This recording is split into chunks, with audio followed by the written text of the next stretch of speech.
Why have I quit my job? Why have I, bought a van? And why am I going to drive around the country? Well, I'm passionate about the idea that you need to be heard. And I want to stitch these stories together across the states. We're going to find the commonalities. And it's going to be really an amazing experience. And I look forward to you joining me on the jar.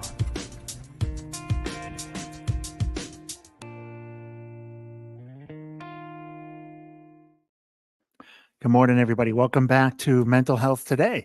A little infomercial on a project that I had done and just kind of wrapped up last year called The Jar, traveling around the country and interviewing almost 335 people in 96 cities. Amazing experience to sit with people in their homes and to offer them up this giant jar filled with questions and have them pull one at a time and share what the question means to them, and then share, kind of what they feel or what their experience is around the topic. Really interesting. Karen McCracken, our guest this morning. Good morning, Karen. Good morning. And I met Karen in her home. It's almost, a year and a half ago or something. I think It's so. it's been a while, about a year and a half ago. Met her in her home, and just an amazing person, an amazing story. Just really captured captured the essence of what we wanted to do, which is to hear people's journeys and to dive deep into who they were at the moment. And Karen has just been busy as can be since we met, publishing a couple of books, going on more speaking tours, and overcoming a lot of personal challenges. And you can find, Karen's been on the show before, so you can find a bit more about her here. And you can also search her on The Jar and just put her name in The Jar podcast, and I'm sure it'll pop up on Google. And interestingly, she's just written a new book around forgiveness. And, in the second part of my book, Dear God, I talk about forgiveness. It's one of the chapters: acceptance, forgiveness, and compassion, as part of a tool set really between yourself and other people. But also, we were just talking offline about, forgiving yourself and the complexities of that. But Karen, man, wow, number one on a couple of platforms, on a few different categories. Just an amazing story. I can't believe I'm hanging out and interviewing an Amazon a bestseller. So welcome back, and thank you. Tell us about the book. Oh, now the book is geared towards women, but men have read it as well, because I have a platform, a speaking platform, and a ministry that targets women, because that's my passion, and obviously that's what I can relate to. So that's kind of where my direction is. But the overall book and the concepts in the book about forgiveness apply to everybody. So the book is called Woman Let Go, Release the Grip of Unforgiveness.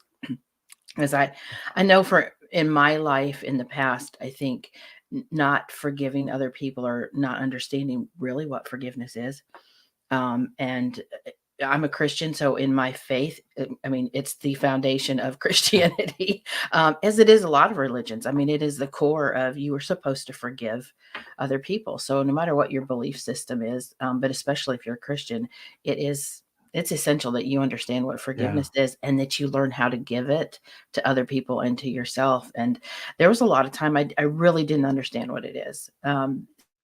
So I talk in the book about what forgiveness actually is and what it's not, kind of what the world says you should and shouldn't do. And really kind of the attitude about forgiveness in the world today is just, it's horrible. It's just really, there isn't, like you talked about in your book, Dear God, there's not this overwhelming compassion and tolerance and acceptance and forgiveness for other people anymore. It just doesn't, it's like it's getting worse and worse. But this topic is just, it astounded me how many people downloaded my book in the first week. Yeah. And how many people have reached out to me about it since then. I've never had a response to a book like this one. Never. Imagine how many people who were touched by the book, who didn't do anything, but just hold that, just hold space for what you wrote. Yeah, I'm hoping it reached people as much. I mean, like, I know it has. Some people have reached out to me that I don't even know, and that just found me on social media and said, "You have no idea this hit me just at the right time in the right space, and Wow. I'd been holding on to some things. And I think you and I had touched on it a few minutes ago when we were chatting before we got on here about self forgiveness, and that's a big one Mm. too. But I talk in the book about what forgiveness actually is, what we as a society believe we're supposed to do. Forgiveness isn't this whole I'm gonna forgive somebody, so now I have to embrace them and I have to love on them and I have to allow them in my life, and that's No. not true. You can Forgiveness is not condoning what somebody did. It's absolutely not Yeah. condoning what somebody did. It's not rubber stamping and saying it's fine, everything's good. You can forgive someone and not have to have them in your life. And it, sometimes it's strangers or people you don't know that you have to forgive, that maybe have done something to you, or it could be Mm. could be big, could be, have something that's had a huge impact on your life. And it might not be, but most of the time it's people we know that Yeah. we get hurt by, or that we've hurt, or we've done something to that we Mm. maybe even later didn't even realize the impact we had on them, or until later. So those are the kind of things, but it's just basically stopping the feeling of anger and resentment towards somebody who did something wrong. That's as simple as it is. That's what it is, but we throw so much more into it as a society, like, "Oh, you have to forgive and forget." Mm. Says who? I That is not, by the way, that's not a Christian principle. It does not say in the Bible that you're supposed to forgive and forget. It tells us to forgive, just to forgive. Um, Right. if you're a Christian, which I totally am, Jesus says he forgives, and then he casts your sin as far as the east is to the west, and he remembers it no more. He does, but I'm not Jesus, and I'm not going to go around trying to be Jesus. I'm not perfect. And my principle for this is we would if we were told to forgive and forget, well, if we forgot, what would be the point in forgiving? There would be no need to forgive. There would be no need to Just stretch forget. ourselves. Just Yeah. forget Just about it. forget. And Yeah. people say that, "Oh, just forget about it. No big deal." Well, if we just forgot about it and we actually were able to forget about it, first of all, there's some problems in there, but where is the growth in that? Where is the personal um, challenge, the Yeah. personal learning, the On both lessons? sides, right? On both Right, sides. we would forget Yeah. the lessons that we learned from a huge mistake that we made or something that somebody did. There's always a lesson in something. There's always something we're supposed to learn and grow and retain from something, and if we forgot, we would Mm. lose that. We would lose that knowledge and that growth. Then who would we be? So, I think that that's part of it, but also forgetting also sets us up, or if we pretend, I think this is what I used to do. I used to forgive and forget, even though my brain never really forgets it. Not yet anyway. Yeah. But Not I there. might be getting there in 10, 15 years, but you know, some days I feel like it when put my keys in the refrigerator instead of my purse. But anyway, um, I forget where I put things or what I walked into the next room for. But on a major basis with things that affect us deeply and emotionally, Mm. we can't forget them. And we've been told, "Oh, forgive and forget." And it's easy for us to pretend, "Oh, we'll just let it slide." Mm. But what we're really doing is we're just pushing it back further into Yeah. our And we're not we're accumulating it. right, we're not dealing with it. We're not Yeah. processing it. We're not letting it out. We're not learning from it. And I think that's where a lot of my poor choices in my past came from, was holding on Mm. to unforgiveness. It really did have a grip on me, Wow. and I let it morph the way I eh, I presented to other people. I just kinda would have this fake, because how are you gonna be in front of somebody who's hurt you over and over if you've truly forgiven them, but you think you have to have them in your life? You think that you have to forget, but every time you're near them, it triggers you and you can't forget. So, what's Yeah. wrong with me? I can't forget. I must be doing this wrong. I'm not a good Mm. person. I'm not a good Christian. I'm not a loving person. I'm I not haven't kind enough. really forgiven. Yeah. Right. I'm not smart enough because I haven't forgiven because I haven't forgotten. And I think that has messed up so many people because you don't have to forget. In fact, remembering is a good thing. It's just remembering without holding on to the anger and resentment. Yeah, I think right. I think that's the wisdom of it is, learning Yeah. from the event and just dropping the emotion. Exactly. and Yeah, you can and see you the can't person drop the very emotion differently. without. Yeah, exactly, exactly. You do Yeah, see people differently. And to know that when someone has done something wrong, you you don't have to have them in your life. Now, if you yeah. feel led to, if it's something big and serious, if you feel led to have them in your life, then you work on that. But you Mm. also have to be able to forgive in order to do that, I think, to truly do that in a genuine, authentic way. Yeah, I think you So, have to do that. There's times when you're in a marriage, right, or a relationship, with family, and there's people you're going to want to keep in your life, and obviously the hurt is not going to be so profound. Hopefully, right, in those right. cases where you want to, I think more of a lower level of forgiveness, just learning that muscle of how to truly forgive somebody, let the argument go, Yeah. don't build that up, but really, okay, just forget about it. Really do forgive that moment or something they said and learn not to accumulate. I think a lot of times we accumulate those little things because we haven't exercised that muscle of letting it go, just in our Yeah. daily lives, right? It does. I do talk about that. I think I talk about daily forgiveness and just having it. Yeah. When Yeah. you have just like a little slight or the person who cuts you off in traffic and then flips you off because like you did something wrong and you didn't. Yeah, right, right, right, and you're like, Everything from that to, you come home and your spouse has, said something to you sideways because they were in a yeah, bad mood. And, yeah, like you said, it all accumulates. So practicing that daily forgiveness of being able to release and let go and go, okay, wait a minute. Um, Being able to be compassionate about where they are and not just how things affect you mm, is really important because then it doesn't build up. And then there are the big things. And there are some people who have abuse and yeah, yeah, things like that in their life that are even harder to deal with. And I have some stories in my book of some people who have forgiven just things that I would see as impossible to yes, forgive, but it's not impossible, and how they forgave and, those kinds of experiences. But one of the things I talk about in the book is recognizing, that you haven't forgiven, to mm, realize that you're holding on to unforgiveness when maybe you thought you weren't, and how that is affecting you. Like I have some signs that you're holding on to unforgiveness. Like when you try to rest, but you can't rest and your brain takes you to that person, that scenario, that thing, and you oh, you start to definitely play it haven't over forgiven. in your. You Yeah, definitely haven't yeah, you you're definitely not haven't you forgiven. definitely have That's not a big forgiven that. indicator that you're holding on to unforgiveness. And then maybe you haven't let go of the anger you feel towards that person or even towards Yeah, yourself if you're trying to forgive yourself. And so when something comes up just throughout your day and you have a trigger or a memory of it, you start to feel that anger.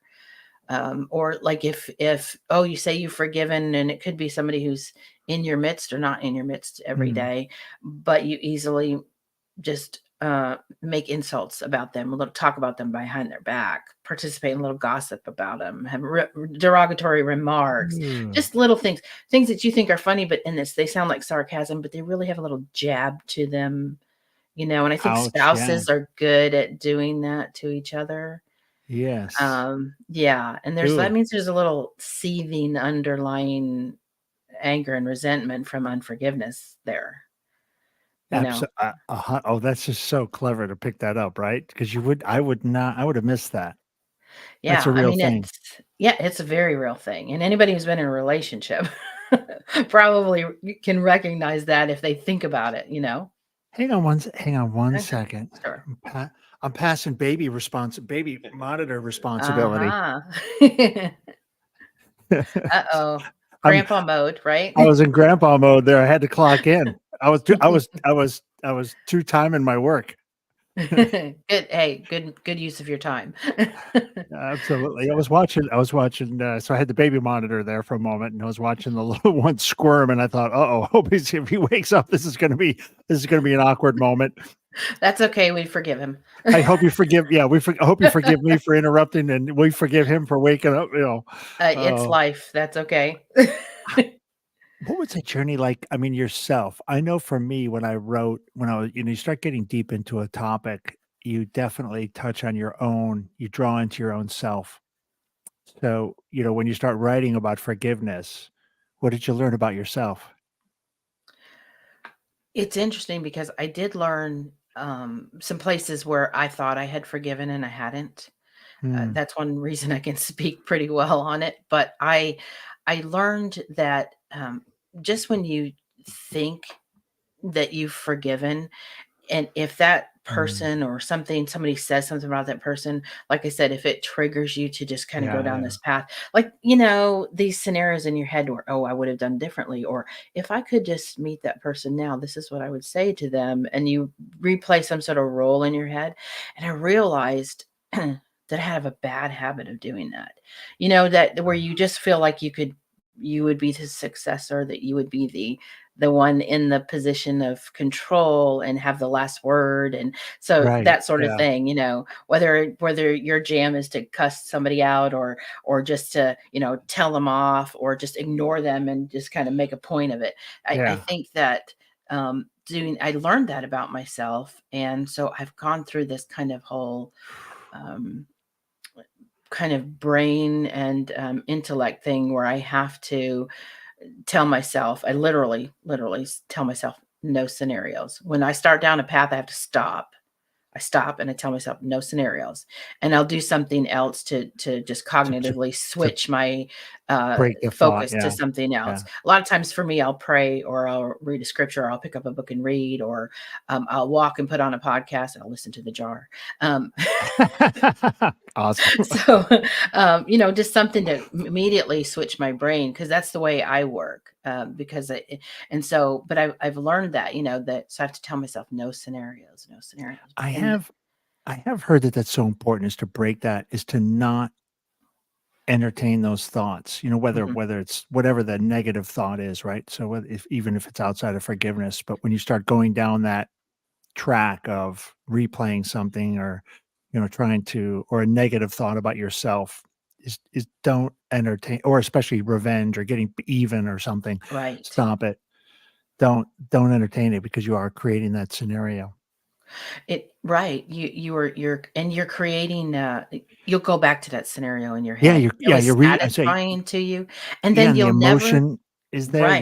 You're tied to this thing that happened. You're re-anchoring yourself to the past. Correct, and once that, scenario you play in your head that's filled with anger and resentment is satisfying to you, you'll go Oh, back to yeah. it and you won't choose the forgiveness. It'll be harder to Oh, choose the forgiveness, and so you have to stop those scenarios and break that off in order to really embrace the forgiveness, because really unforgiveness holds it affects your health.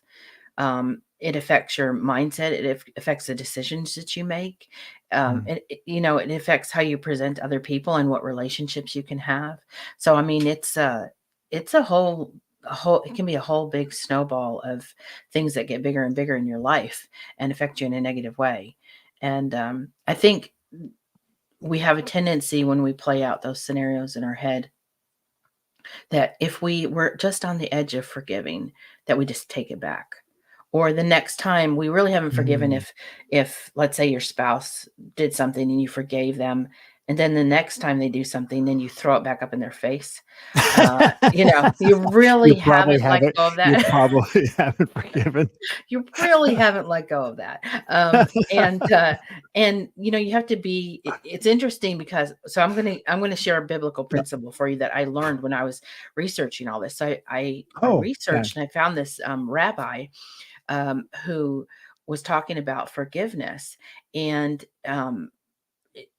I looked up there's a scripture in Matthew 18:21 through 22, where Peter goes to Jesus and he's kind of exasperated with everything going on around him. It's just funny because I can kind of hear this modern day language in my head, but just he asks, Jesus, so do I have to forgive, basically? And how many times do I have to forgive? Like, oh gosh, how many times do I have to forgive? Do I have to forgive even 7 times? And Jesus says, up to 7 times. He says, I'll tell you, not 7 times, but 70 times 7. times. So it's like, Yeah. so in my human brain when I was younger, I thought, okay, 70 times 7 is 490. So the 491st time I can smack the crap out of somebody. I don't have to forgive. Because he's like, okay, 400. I said that's it, 490.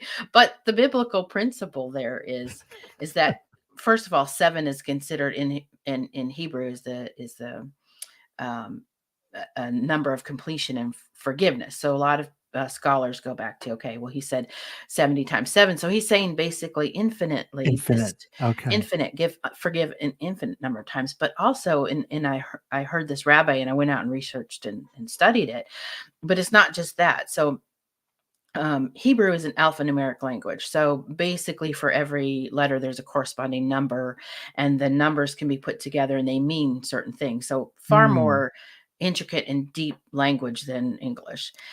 So 70 times seven is 490. 490 in the Hebrew language is the word tamim. The word tamim means finished. When Jesus died on the cross to forgive all of us of our sins, he said, "It is finished." And what he told Peter was, finished. In other words, be finished with it. So when you're forgiving someone, forgive and be finished with it. Yes. So it's like, and so that's a Hebrew, and it's also um, a, a Jewish principle. So when you forgive, like I said, that's the core of That's a the lot of end of faith. it. You forgive. That's the intimate thing. I mean, that's the ultimate example, is to forgive and be finished with it.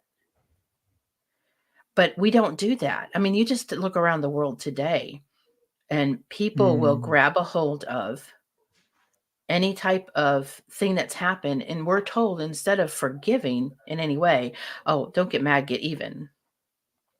Oh yeah. I mean, I grew up with that, right? That was big when I was younger. Oh, don't get Yeah, mad, an get eye for an even. eye.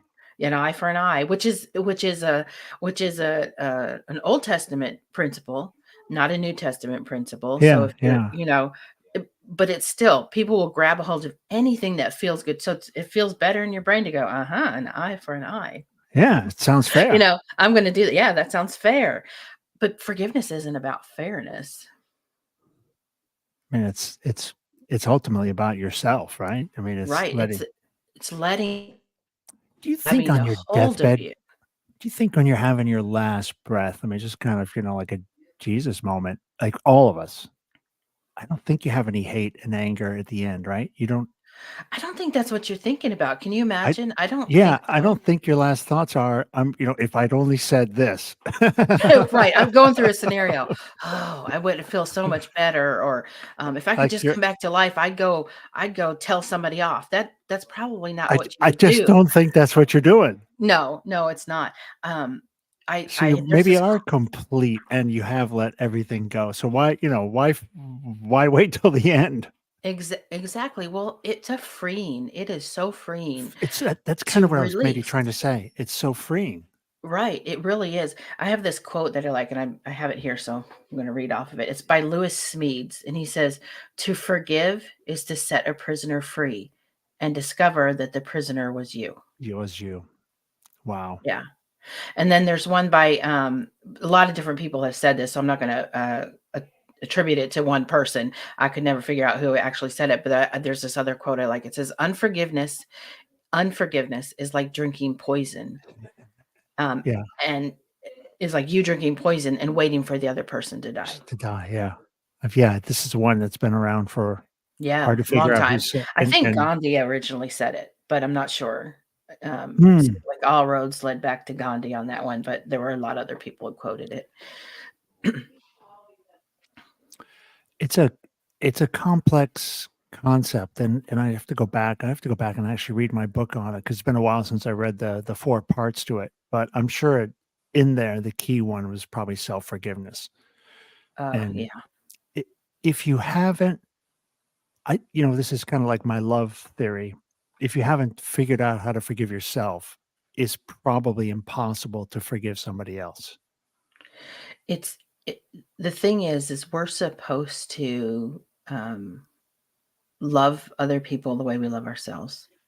Oh, And I don't say think we right. But right. So that ties in with the forgiveness, right? Oh, like that's an "oh," right? If you love like, "Holy cow, okay." Yeah.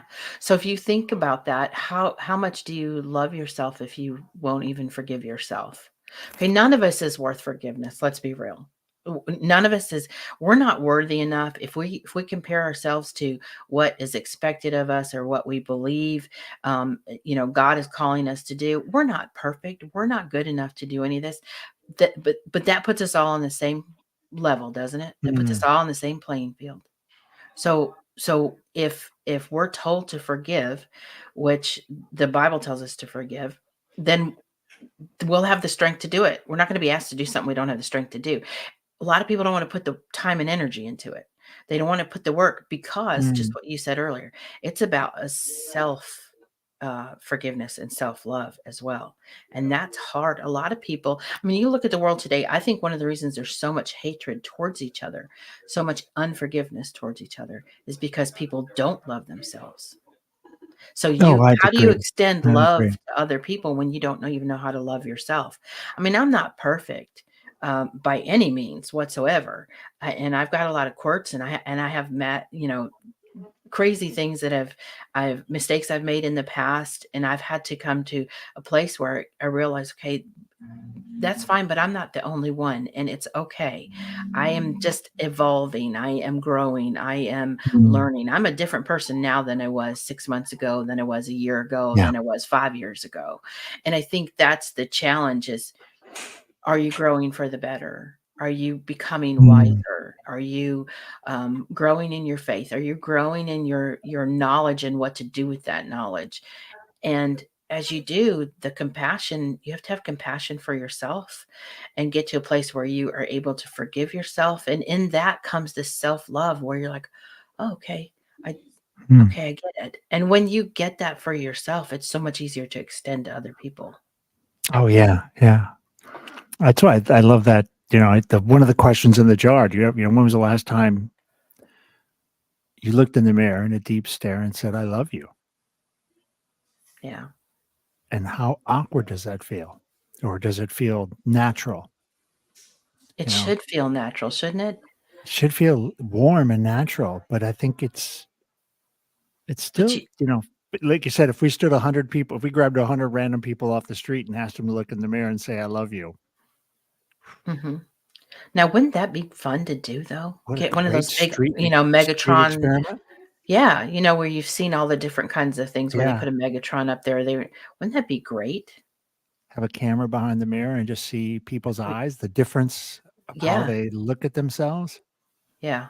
I've And seen somebody on video, and they go up and they tell people, like, I can't remember what it is, but he yells, like, compliments to people across the ways, like, in Times Square, and he's like, I "Man, s I you saw look like this. you're super intelligent. I bet you have a great job. Good going." I mean, he just like things like that that don't have anything to do with like your outward appearance or whatever. And people are like, oh, you can tell it affects them to Oh, hear these yeah. positive words. So that would okay. So now my wheels are turning. We should do that. That would Oh, be an I love awesome. this. This would be great. Set up a camera with right behind a big mirror and ask people to Yeah, go read, and it could be one of these random it's just a random love question, but ultimately it ends looking in the mirror saying, "I love you" somehow, and right. just Some maybe it's the sort of same question over and over and over again, Yeah, and some just to see affirmations and just see people. It's I think it'd be hard for a lot of people to do, but it would be an I interesting. See, I think we have a project, Ken. yeah, I love that's a Yeah, powerful one, right? Because it is. It is. I would be really interested to see 20, 30 people doing that and just to see the eyes and how they look at themselves in the mirror, and is there a sparkle after that, or is there a down Yeah. look, and what does it all mean? It's interesting because, I share some stories in the book. It's a chapter and it's called Awesome Stories of Forgiveness. And it's some people that I've met over the years. And one of the women, and I'm going to give this away. So if you're going to read the book, there's Mm, more detail in the book, but one of the women, her name is Helen. That's what she allowed me to call her. That's actually her middle name. But years ago, years and years ago, her daughter had been married, and her son-in-law passed away very suddenly in an accident, and they had two children. And her daughter got involved really quickly into a relationship with mm, a man that she did not trust. And Helen, the grandmother, she was really wary about it. But what ended up happening was she went over there one day. She was concerned, and this man that her daughter was involved with was dragging her daughter down the driveway by her hair, and he had beaten her up really bad. And then when she went after him to try to get him to stop, he threw her in a ditch, and she hit her head and passed out. And when she came to, and the ambulances and everything were there, he had killed her daughter and both of her grandchildren. And this was Whoa. she was very, of course, angry and hurt. I mean, this is her family, and it was just horrific. And it took her several years, but she came to the place where she forgave him. And I'm like, I don't even know how. I can't even wrap my Mhm. brain around it. How you do that? And one of the things she told me was, she said one of the hardest things for her to get over was that, because she was is a Christian, she said she knows that he could be forgiven one day by the Lord, and she didn't think that was fair. And worse than that, she knew that as a Christian she should forgive him, and that made her angry. If she felt like if she forgave him, she would be betraying her daughter Yeah, and her right. grandchildren. And she said one day she was just things washed over her. It was at Easter time, and she realized that, just like I said a minute ago, none of us is really worthy. We're all on the same level, no matter what the wrongdoing Mhm. is. Um, we need forgiveness, and she was able to forgive him, and she forgave him. But not only that, and this is, I think, is one of the keys to when you have a big offense in your life, or a big hurt, or a big wrongdoing, you have to forgive, and you spend so much time nurturing that anger, Yeah, and it takes up space inside you, and it fuels you. And then once you do forgive, it's so easy to take back, because you feel this emptiness, like, well, what do I do now? What do I do? This is what I yeah, this fueled myself defined up me. with. Right, yeah. Right, exactly, it's defined me, and it defined her. And so she had this place, and she said the big key for her was being able to fill that emptiness with purpose, to replace the pain with purpose. And Oh, so she actually reached out to his family, this man who was in prison, to his family. And he was in prison. They were in financial difficulty. She would drive once a month, sometimes once a week, and take his family food. And she basically adopted his children and helped nurture his family. And that she had nothing to do whoa. with him. She forgave him. She wrote him a letter and said, "I forgive you," um, and everything. But that filled her. That fulfilled her. Now talk about forgiveness. So, trying to get my head around that. Actually, Yeah, that whole story it's is horrific, and just the fact that, yeah, I'm not sure. Yeah, that's that's hard. she's not the only woman that I've met. I met a woman just a few years ago here in Kentucky, who went through a similar situation, whose daughter and grandchildren were killed by a man, that her daughter was dating.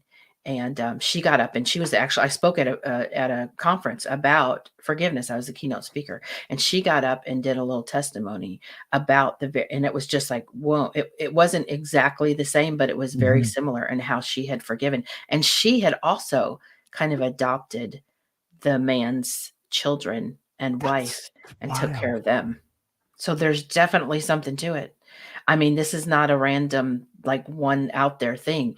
It's No, no. just, uh, but they've replaced there's a great, healing in replacing your pain with purpose. With purpose, yeah. This is from pain Yeah, to purpose. It's yeah, powerful. Um, yeah. sometimes it's strange, right, how those stories end up happening, and you just think the impact that has, the positive impact that has on Mhm. everybody, right? Yeah. For me, it's like, okay, my husband didn't pick his clothes up off the floor. I think I can handle this. When I think about the enormity of things like that, right? I mean, it's perspective. You're not gonna put that one in the back closet and hit him later with it? No, I'm not holding it against him. So, it's one of those things. And can you imagine? So, we talked a minute ago about self forgiveness, and she forgave herself for holding on to the unforgiveness for so long and letting it kind of derail her own Mhm. life, which was also wonderful. But can you imagine how she feels and how she's able to look into the mirror and tell herself, I love you? Oof. And what good you're doing with Yeah. everything. Yeah.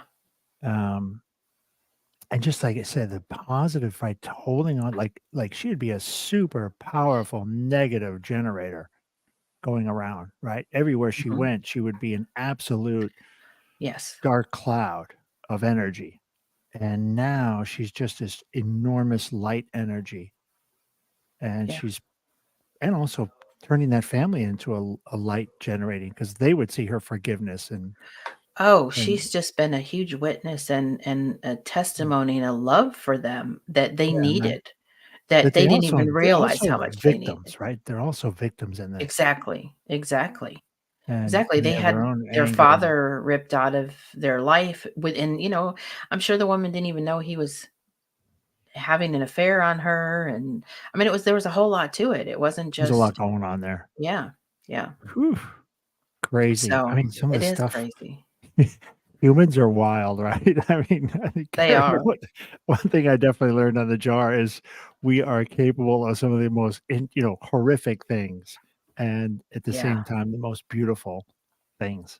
And Yeah, I mean, you've heard every end of the spectrum, and everything in between. And I've traveled all over the country, and I mean, I've spoken at yeah, over 400 venues, and you the people that you meet, yeah. and yet at the same time, there's this commonality. There's this Oh, thread yeah, of this desire to be loved, to be accepted, to be understood, to be validated yeah, in everybody. It doesn't absolutely. matter if they're from a big city or how much money they have or don't have or what kind of job they have or don't No, have.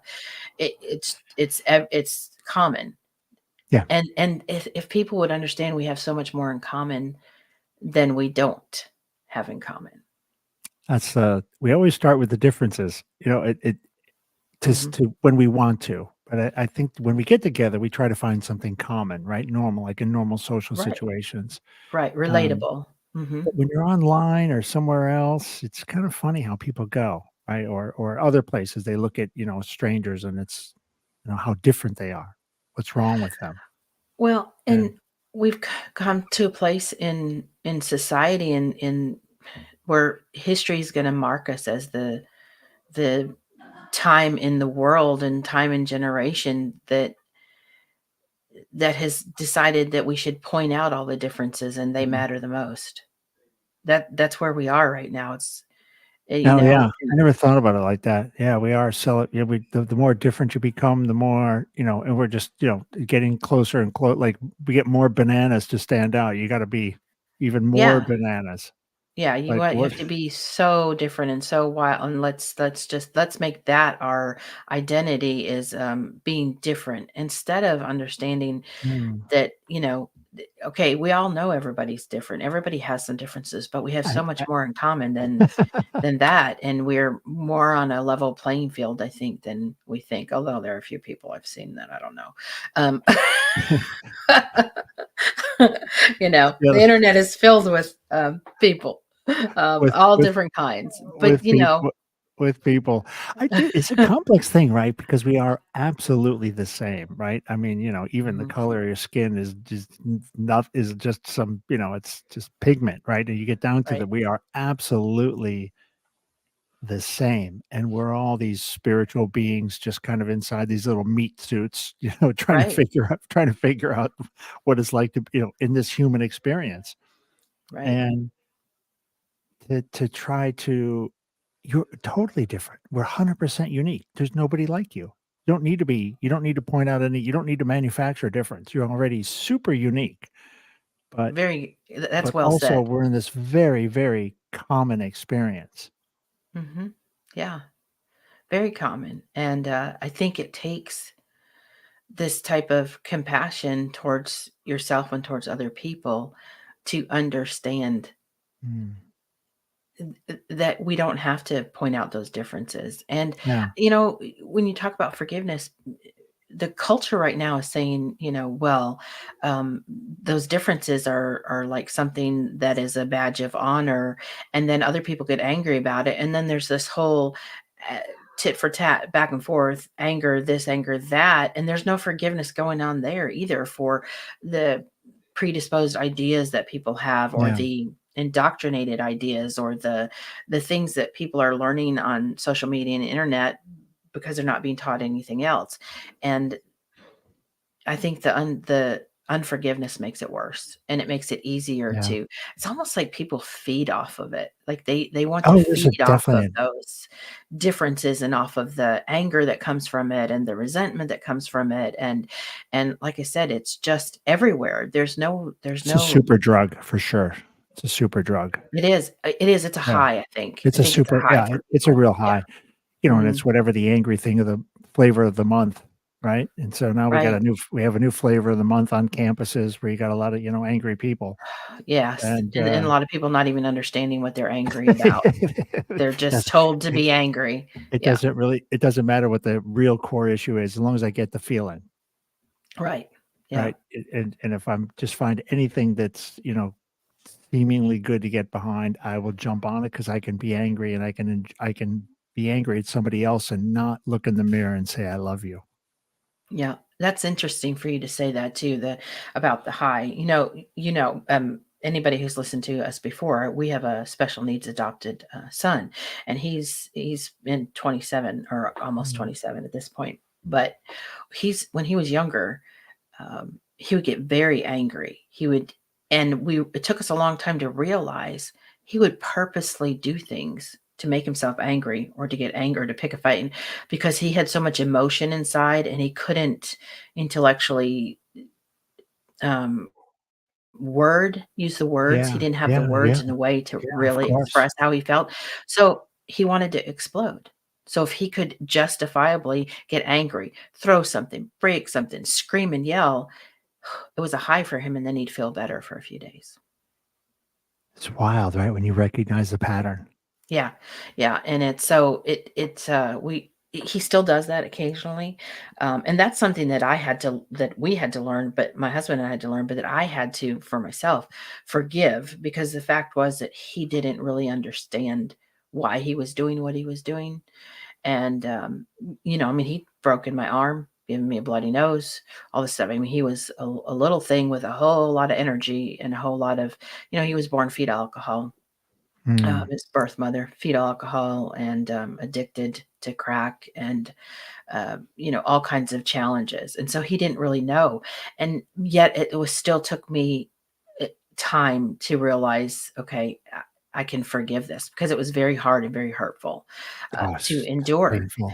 It was very difficult on our family. It almost tore our family apart. It was very difficult. And even now, I'm very wary about some things, and very concerned about his emotion, and all of this. So it's a hard thing to deal with. But that very thing that he would do, people are still doing, and doing today. Even people who don't have the challenges that he had from birth, is just they're holding, giving, like you said, that Yeah. emotional high. And I think, like I said before, the Helen, the lady who forgave, whose daughter and grandchildren were killed, when she did forgive, she had this emptiness. She'd been fueled up on that anger and that resentment for years. That was what was driving her. That's what Oh, pushed yeah. her. And so it was the same thing. It was like, okay, all of a sudden that anger high was gone. That thing that filled her up all the time, thinking of those scenarios, and all of the, how to get even, and that resentment, it was gone. She had to fill it with something else. And I think that's kind of Mhm. key in today's society. If people would fill the space that they're holding anger for with Well, but something beautiful and positive, it would be yeah, different. maybe forgiveness is that same thing too, right? In that process, right? You're forgiving and you gotta fill it with something, even Yeah, yourself, right? right. If you're holding on to something that you haven't forgiven yourself about, once you let that go, you still have to fill that space as well.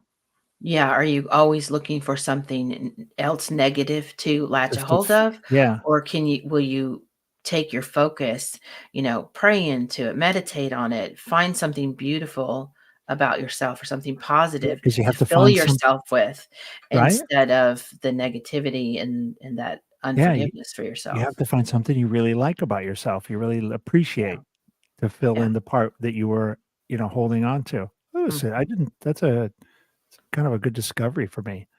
The space is there. Yeah. What are you gonna fill it with? Mhm. And if you're letting all that past and your yesterdays kinda get in there and all that stuff that's gone, there's no space for today. That which you feed yourself with or that which you seek Yeah. after is what you will become. Oof. So, if you're That's constantly some hard words right there, Karen. You dropped a small bomb in the room. well, it's true. That's It's what I a mean. truth bomb. Lord, Right? nobody I wants to mean hear those words.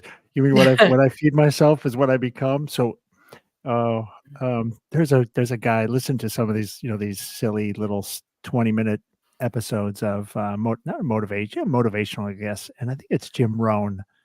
And he's a, longtime motivational yeah, speaker guy. He's got a great story, and he does kinda touch on this a bit, and it's interesting. I love that. I love those thoughts.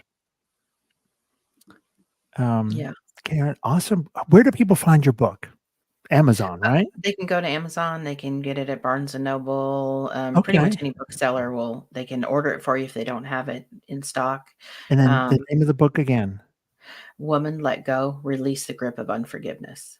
Woman Let And Go. again, men can read it as well. It's just that I minister and speak Yeah. and relate to women. So, but it's out there. And then this is the second book in my series, the Woman Inspired series. The Love first it. one was Woman Stand Firm, and this one is Woman Let Go. So my next one Yeah. comes Oh, out in spring jeez. of 2025. I decided I can't do 2 books in 1 year again because it about wiped me out. It's really So a book a year is already a lot. yeah, so I did 2 in 8 months actually. So, Jeez. so the next one comes out spring 2025. It is, Woman Fear Not, yeah, learning to embrace joy and laughter. Hmm. So, and that one will have some more humor in it because I'm all about the humor. So, Yeah. people have asked me, people who know me see Thank me you. speak. People who see me speak, they're like, "I thought your book was gonna be funny." I'm like, it made me cry. I thought you were gonna be funny in it because I'm I pretty got your goofy when bad it comes reviews. It's a to really yeah. good book, but I didn't laugh. They're like, "No, they really liked it, but they wanted it to be funny." So, Right, but but I this mean, one your bad review is, "I didn't laugh, I cried. I hate this book." there you go. So, this one will have more, stories and laughter and kinda goofiness from some of my comedy in it, so Oh, I love it. I love it. Thanks, Karen, so much for taking time out and sharing your story. I definitely wanna get this on LinkedIn a little bit and bang it up a little bit and we had some good snippets in here. yeah, well, thank you. I always love chatting with you. It's great. I consider it an honor. I always tell everybody about you. I think you're awesome. Oh, thank you so much, Karen. And I think we got a project. We'll have to I figure this, I know. in the mirror or I know my something. wheels are turning. I'm I like, "Okay." I love Yeah, it. Well, it won't be yeah. too far away. I'm just in Florida, just straight shot up 4 or 5 hours and boom. We can go to Okay. a mall and set up a mirror and a camera, and I think we should do it. I'm excited. I think it would be great to you see grab what them, it's bring them about. over to the mirror, and I'll film them Yeah, we have to think of a snappy name for it. in the mirror, In the or mirror. "I love you," or something. Yeah. Let's come back. Thanks everybody for listening and supporting mental health today. This podcast I tried to kill a couple times, and boy, it just keeps people keep coming back to me, and the podcast just stays alive. So it's clearly not my choice, and so I want to thank everybody for listening and supporting, sharing it. If you're listening on the audio, jump down and give us a rating. And give us a bit of a share. And if we said something really funny or obnoxious, you hate us, write up, write an angry note and we'll forgive you. Karen, hang around and I'll see you in 20 seconds. Thanks, Ken.